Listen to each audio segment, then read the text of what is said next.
Rectification, ce n'est pas dans ce qu'on appelle les Fagnes que nous vous emmenons, comme je vous l'annonçais la fois dernière, mais dans la Fagne namuroise ou mosane, dans l'Entre-Sambre-et-Meuse, exactement au château ferme de Rolly.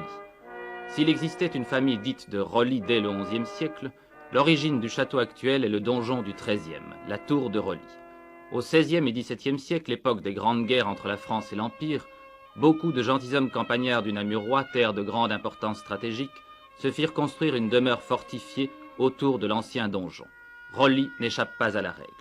L'histoire de la terre de Rolly, divisée à l'origine en deux parties, est trop complexe pour que nous vous la racontions en quelques mots. Qu'il vous suffise de savoir que dans la seconde moitié du XVIe siècle, un des membres de la famille, Jean Lambert de Rolly, fut assez riche pour rassembler les deux parties de la terre de Rolly et porta sa famille aux fêtes des honneurs.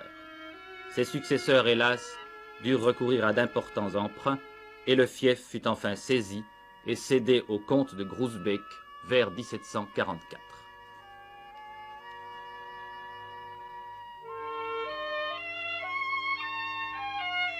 Le village de Rolly, 185 habitants de 400 il y a un siècle, est installé sur une crête comme gardé par le château. On ne peut parler de Rolly et de ce qui se passe actuellement au château ferme sans parler de la Fagne. Terre de dépression occupée par des marécages et des étangs, terre de découvertes paléontologiques et archéologiques, terre de très ancienne sidérurgie, terre de charme aussi, où nous allons flâner quelques instants. La Fagne, ce sont des villages et des villes aux noms chantants qui recèlent presque tous des souvenirs historiques.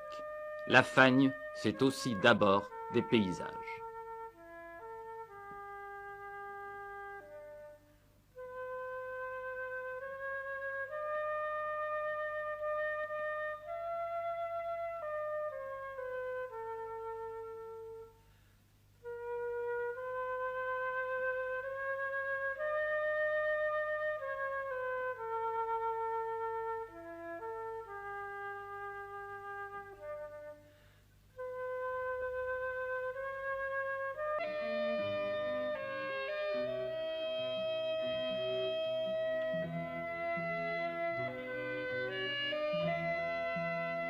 C'est de cette région, de ses richesses, de l'amour que lui portent quelques personnes, qu'est née à Rolly l'idée de fonder un musée dit Musée des Fagnes.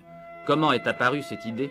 Nous l'avons demandé à M. René Matteau, conservateur du musée. Eh bien, nous collectionnions déjà des objets de documents se rapportant à l'histoire, à l'archéologie de notre région.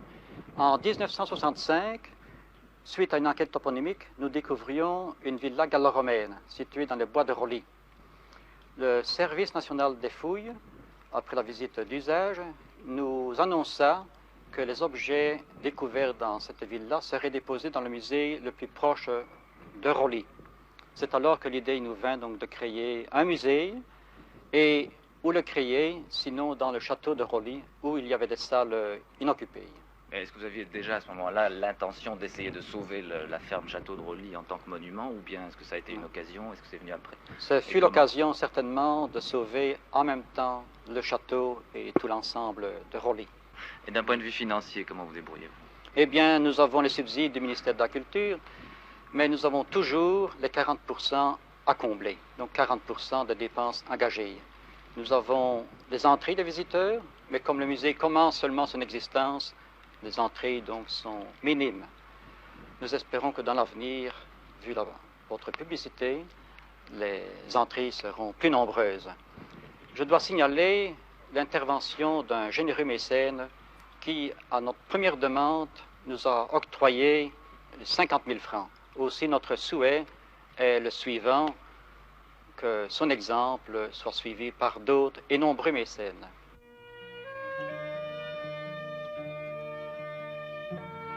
On espère avec M. Matteau que le musée trouvera mécènes et publics, mais il faut aussi vouloir que soit entreprise bientôt la restauration des bâtiments eux-mêmes dont la beauté saute aux yeux.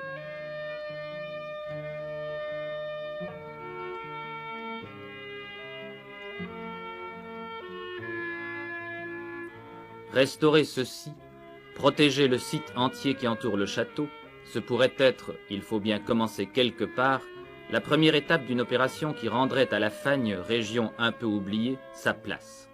Place dans un guide touristique, certes, mais aussi place dans l'histoire, place simplement dans le capital de beauté d'un pays.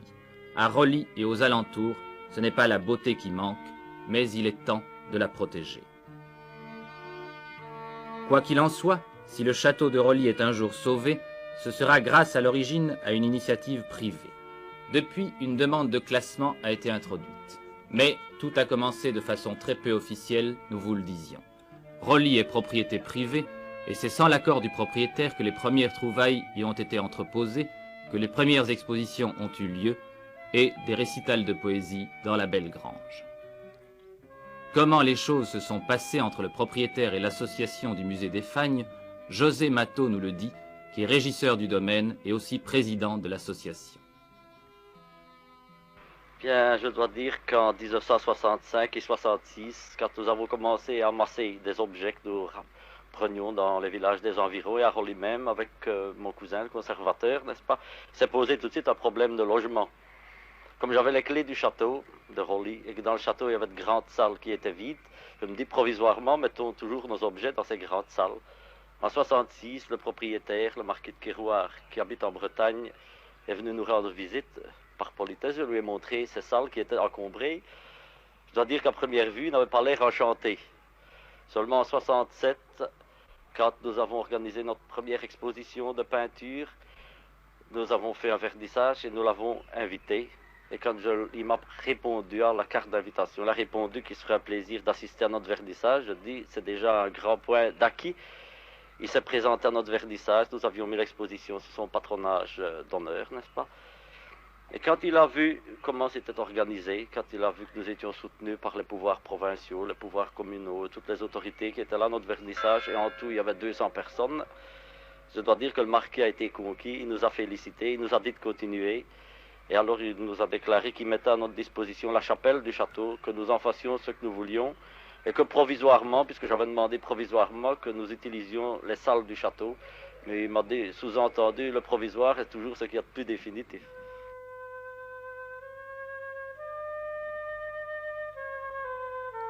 Provisoire ou définitif, les travaux ont commencé dans la petite chapelle castrale grâce aux subsides et au mécénat. C'est ici que seront exposées bientôt les collections se rapportant à la paléontologie et à la minéralogie.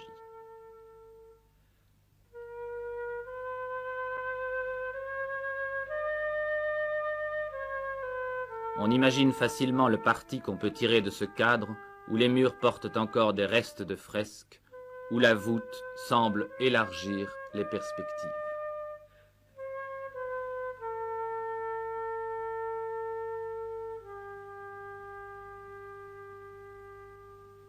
Mais le travail est de longue haleine.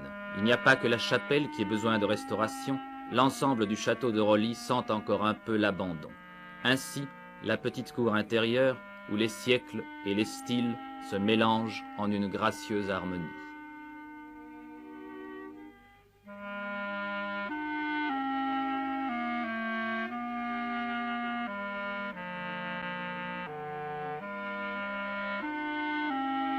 Ainsi cette salle, à la belle cheminée, où sont entreposés quelques tacs.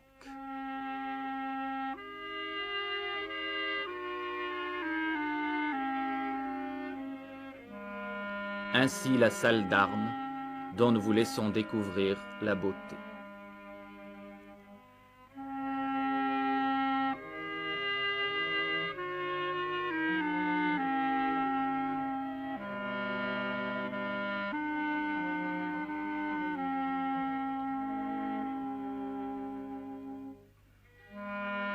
C'est déjà miracle pourtant qu'une association de 5 personnes ait pu attirer l'attention comme elle l'a fait sur le château de Roli. Miracle qu'elle ait pu fonder cet embryon de musée. Tous ces outils, instruments de tonnelier, de sabotier et d'autres métiers, proviennent de dons faits par la population. Les gens du village ne paieront pas d'entrée au musée.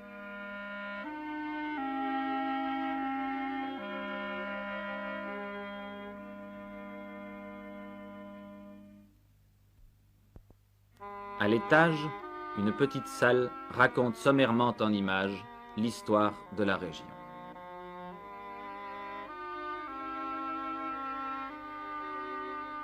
Elle réunit, outre des tacs, des gravures anciennes, des plans de villes fortifiées, etc.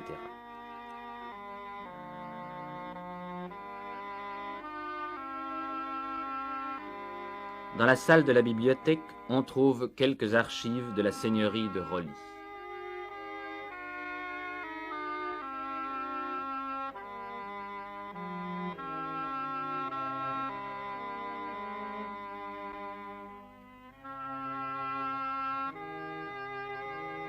Elle voisine avec des vitrines consacrées à la paléontologie.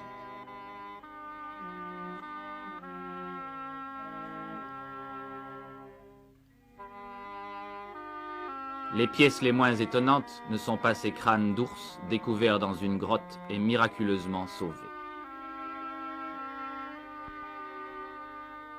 Bien sûr, nous sommes encore loin de l'ordre chaleureux qui règne au petit musée de Montquintin. Là-bas, un homme expérimenté est à la base de la création du musée et il savait ce qu'il voulait y faire. Ici, tout sent encore un peu l'improvisation. Tout fut en effet improvisé avec les moyens du bord. L'association n'a commencé ses activités qu'il y a 3 ans. Mais c'est une sympathique improvisation que celle-ci est utile. Souhaitons que rapidement l'association ait les moyens nécessaires pour faire du musée de Roli ce qu'il pourrait et devrait être. On peut regretter pourtant que non loin d'ici, à Nîmes, un autre musée aux activités un peu semblables soit fermé et en train de mourir. Paradoxe. Mais ce sont là des questions de politique générale des musées que nous abordons en conclusion.